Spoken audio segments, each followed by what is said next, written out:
Present మంచి ట్రెండింగ్‌లో cut work blouse ఉంది. మాక్సిమం కట్ వర్క్ బ్లౌజెస్‌నే స్టిచ్ చేయించుకుంటున్నారు.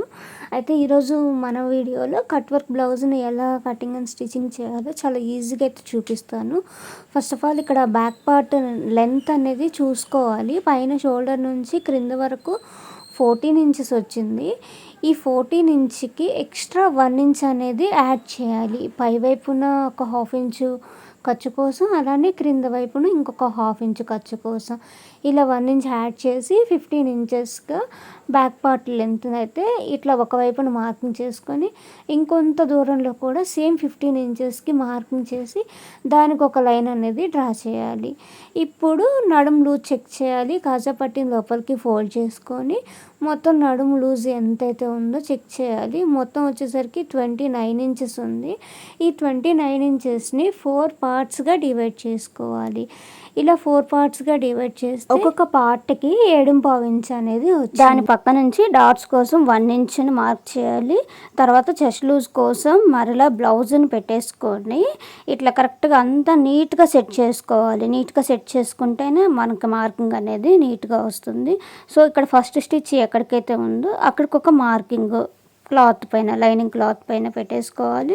అలానే షోల్డర్ ఎంతైతే ఉందో నెక్కి లోపల వైపున ఖర్చుతో పాటు ఖర్చు కూడా కావాలి కదా, అలా అన్ని మార్కింగ్స్ చేసుకొని ఒకసారి చెక్ చేశాను. 6.5 ఇంచ్ వచ్చి షోల్డర్ వచ్చింది. సో అంత ఎక్కువ అవుతుంది కదా, మనకి తగ్గట్టుగా మనం చేంజ్ చేసుకోవాలి.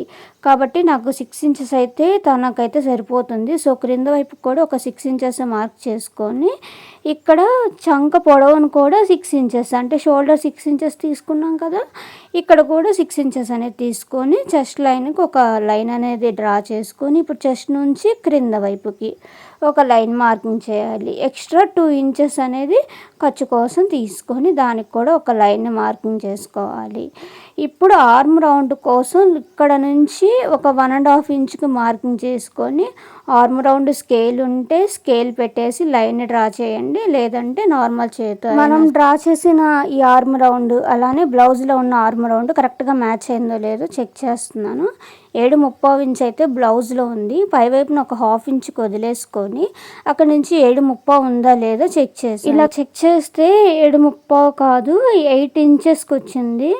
సో మనకు కావాల్సింది 7.5 కదా, కాబట్టి ఒక 1/5 ఇంచ్ అనేది పై వైపుకి ఒక లైన్ని డ్రా చేసుకొని అక్కడి నుంచి మరలా ఆర్మ్ రౌండ్ స్కేల్ పెట్టేసి ఒక లైన్ని డ్రా చేసి ఇప్పుడు 7.5 ఇంచ్ వచ్చిందా లేదా చెక్ చేస్తే కరెక్ట్గా ఎగ్జాక్ట్గా 7.5 ఇంచ్ అనేది ఈ లైన్కి వచ్చేసింది.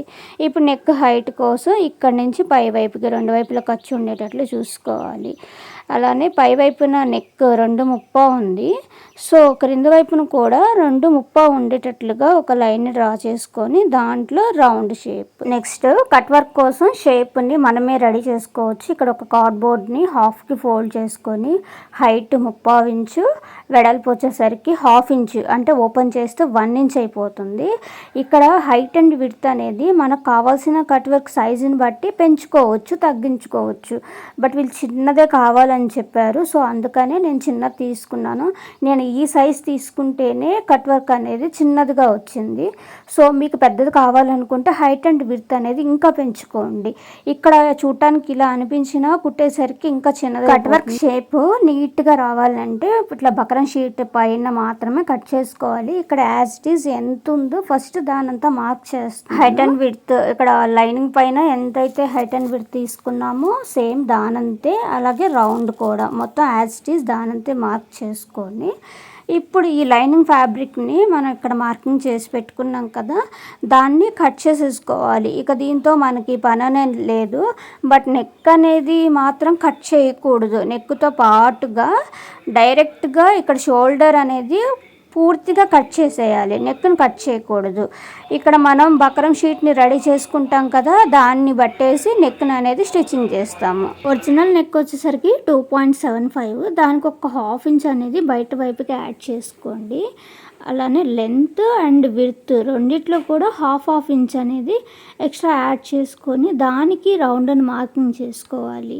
ఒరిజినల్గా తీసుకున్న దానికి కాదు ఇక్కడ, ఎందుకంటే బకరం షీట్ అనేది కట్ చేసిన దాని పక్క నుంచి స్టిచ్ వేస్తాము. బకరం షీట్ పై నుంచి స్టిచ్ వేస్తే రివర్స్ చేసినప్పుడు అనేది కొంచెం ఇబ్బందిగా ఉంటుంది. ఇప్పుడు కట్ వర్క్ షేప్ని డ్రా చేయడానికి మధ్యలో వచ్చేసరికి ఇలా ఓపెన్ చేసి పెట్టామనుకోండి, మధ్యలో అంటే 2 కట్ వర్కులు వచ్చేస్తాయి. మధ్యలో అనేది ఒకటే cut work, single cut work రాదు. కానీ మిడిల్లో అనేది సింగిల్ కట్ వర్క్ ఉండేలాగా రావాలి అంటే దీన్ని కూడా హాఫ్కి ఫోల్డ్ చేయాలి. ఎందుకంటే ఇక్కడ బకరం షీట్ను కూడా హాఫ్కి ఫోల్డ్ చేసి ఉన్నాం కాబట్టి ఓపెన్ చేసినప్పుడు అది ఫుల్ సర్కిల్ లాగా వచ్చేస్తుంది. ఇక నెక్స్ట్ దాని పక్క నుంచి మొత్తం ఈ హాఫ్ సర్కిల్ అంటే ఈ కట్ వర్క్ని పూర్తిగా ఓపెన్ చేసేసుకొని ఇలాగ డ్రా చేయాలి. ఇక డ్రా చేసే ముందుగా జస్ట్ ఒక 30 ఇంచు అంటే మనం ఎంత హైట్ అయితే పెట్టుకున్నామో ఆ హైట్ వరకు అనేది ఒక లైన్ని డ్రా చేసుకోండి. స్టార్టింగ్లో లైన్ని డ్రా చేసి దాని లోపల ఈ కట్ వర్క్ షేప్స్ ఉండేలాగా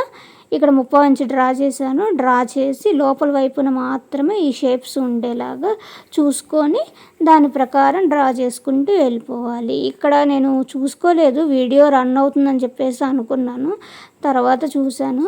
సో ఇక్కడ ఇంకా దాని ప్రకారం కట్ చేసేసుకోవడం. బయట వైపుగా కట్ చేసే క్లాత్ మాత్రం ఇలాగ స్క్వేర్గా కట్ చేసుకున్నా పెద్ద ప్రాబ్లం ఏమి ఉండదు.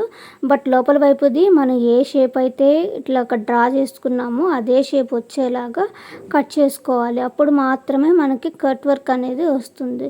సో దాని ప్రకారం లాస్ట్ వరకు కూడా కట్ చేసుకోవాలి. ఇలా కట్ చేసుకుని ఈ బకరాన్ని డైరెక్ట్గా బ్లౌజ్ పైన పెట్టేసి ఐరన్ చేసుకోవచ్చు. బట్ వీళ్ళు బ్లౌజ్కి ఇచ్చిన క్లాత్ అనేది కొంచెం ట్రాన్స్పరెంట్గా పల్చగా ఉంది. అందుకోసం మరలా వేరే క్లాత్ని తీసుకొని దానిపైన బకరం పెట్టేసి ఐరన్ చేస్తున్నాను. ఇలా వేరే క్లాత్ని యూజ్ చేయటం వల్ల వాళ్ళు ఇచ్చిన బ్లౌజ్ మెయిన్ ఫ్యాబ్రిక్ అనేది ఏ విధంగా ఉన్నా కూడా ప్రాబ్లం ఉండదు. ఇక స్టిచ్చింగ్ చేయడానికి మనం ఆల్రెడీ లైనింగ్ ఇదంతా కట్ చేసి పెట్టుకున్నాం కదా. ఫస్ట్ మెయిన్ ఫ్యాబ్రిక్కి లైనింగ్ ఫ్యాబ్రిక్ని జాయింట్ చేయాలి. ఫస్ట్ క్రింద వైపున సైడ్స్, ఆర్మ్ రౌండ్స్, షోల్డర్, తర్వాత నెక్ ఇదంతా కూడా వచ్చేటట్లు ముందు చుట్టూ జాయింట్ చేసుకోవాలి. ఎక్కడ కూడా రింకిల్స్ రాకుండా చూసుకొని నీట్గా జాయింట్ చేసేసుకోండి. ఇలా జాయింట్ చేసుకున్న తర్వాత ఎక్స్ట్రా ఉన్న ఫ్యాబ్రిక్ మొత్తాన్ని కట్ చేసేయాలి. ఇక్కడ ఐరన్ చేసి పెట్టుకున్నాం కదా, ఈ క్లాత్కి ముందు ఎడ్జ్కి కొంచెం ఒక 1/2 ఇంచ్ ఉండేలాగా ఎక్స్ట్రా ఉన్న పీస్ మొత్తాన్ని కట్ చేసేసాను. తర్వాత ఈ 1/2 ఇంచుని ఇలా ఫోల్డ్ చేసుకుంటూ ఒక స్టిచ్ వేయాలి. తర్వాత దీన్ని సెంటర్కి ఫోల్డ్ చేసుకొని ఒక మార్కింగ్ చేయాలి. ఇలా మార్కింగ్ చేయటం వల్ల స్టిచ్చింగ్ చేయడం ఈజీగా ఉంటుంది. ఇక్కడ ఆల్రెడీ స్టిచ్ చేసి పెట్టి ఈ బ్లౌజ్ను కూడా సెంటర్కి ఫోల్డ్ చేసి ఒక మార్కింగ్ చేయాలి.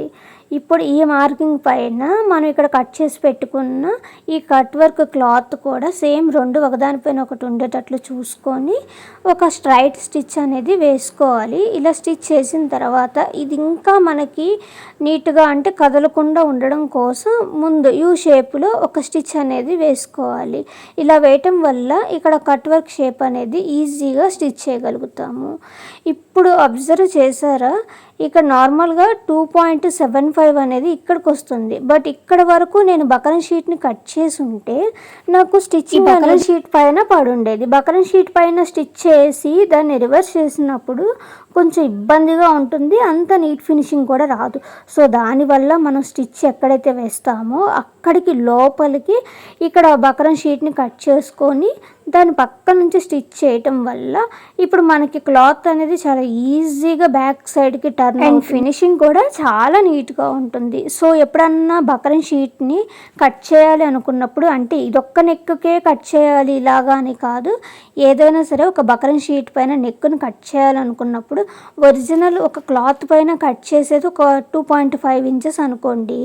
బట్ ఒక 1/2 ఇంచు లేదా 0.4 ఇంచెస్ అనేది కొంచెం బయట వైపుకి బకరం షీట్ని కట్ చేసుకొని దాని పక్క నుంచి స్టిచ్ చేయటం వల్ల ఫినిషింగ్ అనేది చాలా నీట్గా వస్తుంది. చూసారా, ఇలాగ బకరం పక్కన స్టిచ్ వేసుకోవాలి. ఇలా వేసుకొని ఇక్కడ మీకు షేప్ ఏ షేప్లో అయితే ఉందో ఆ షేప్లో కట్ చేసేయండి.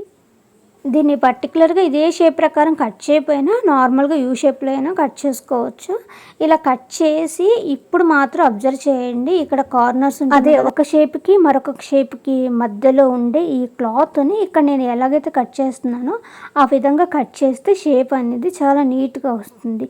సో అంత క్లాత్ మొత్తం మొత్తం కూడా ఇలా కట్ చేసేసుకొని అక్కడక్కడ చిన్న చిన్న కటింగ్స్ ఇచ్చేసి ఇప్పుడు ఈ కట్ వర్క్ షేప్ని బ్యాక్ సైడ్కి తిప్పేసుకొని దానిపైన ఒక స్టిచ్ అనేది వేసుకోవాలి. ఇక్కడ నాకు వచ్చిన ఈ షేప్ సైజ్ చూసారా, కట్ వర్క్ షేప్ సైజు. మీకు ఇంకా పెద్దది కావాలి అనుకుంటే ఆ కట్ వర్క్ కోసం తీసుకున్న ఫస్ట్లో స్టార్టింగ్లో ఒక కార్డ్బోర్డ్ అనేది తీసుకున్నాం కదా, దాని సైజుని హైట్ అండ్ విడ్త్ని పెంచండి. ఇక్కడ చిన్నది కావాలన్నారని చెప్పేసి నేను చిన్నది తీసుకున్నాను. సో ఇక్కడ వచ్చిన కట్ వర్క్ సైజుని బట్టి మీకు కావాల్సిన కట్ వర్క్ సైజుని డిసైడ్ అయిపోయి దాని ప్రకారం స్టిచ్చింగ్ చేసేసుకోండి. చూసారు కదా, కట్ వర్క్ని స్టిచ్ చేయడం అనేది చాలా చాలా అంటే ఈజీ. సో ఈ వీడియో నచ్చితే please like, share and subscribe. Thanks for watching.